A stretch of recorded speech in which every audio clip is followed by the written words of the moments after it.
Siyempre ginagamitan pa rin natin ng pangmalakasang gapas natin. Ito yung napakatalim na gapas, guys.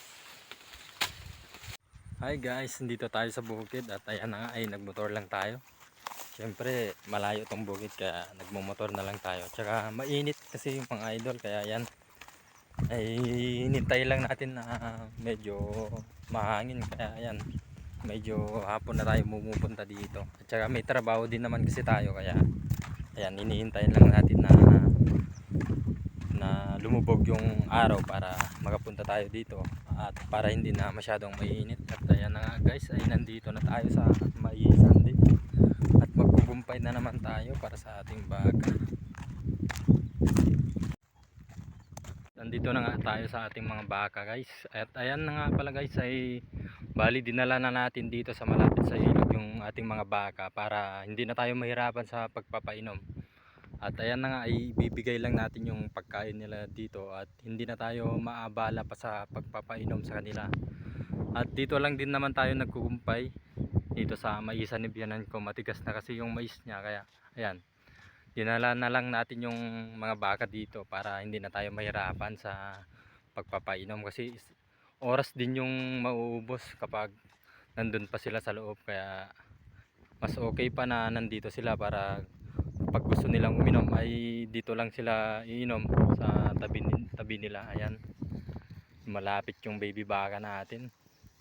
Malaki na pala yung baka natin, na yung baby baka natin noon. Ayan na nga, at ayun naman yung ina niya. At ito nga mga lods, ay magkukumpay na tayo dito sa taas. Ayan, at samahan nyo na naman ako sa ating panibagong araw, panibagong vlog na naman natin to. Ayan, umitim na tayo. At ito na naman mga idol, ay sisimulan na naman natin yung pagkukumpay ng mais para may maibigay na tayo sa ating mga baka. Ayan, ganito lang guys yung pagkukumpay natin. Siyempre ginagamitan pa rin natin ng pangmalakasang gapas natin. Ito yung napakatalim na gapas guys. Ayan, no? Ayan.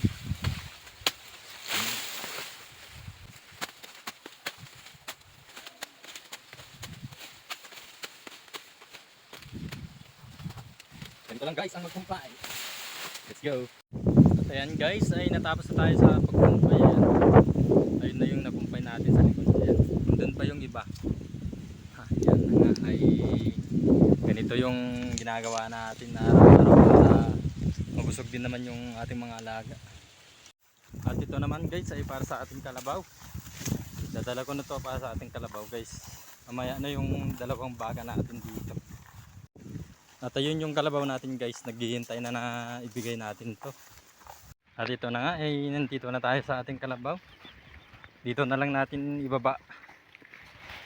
Ayan na nga. Ayan na. Ayan.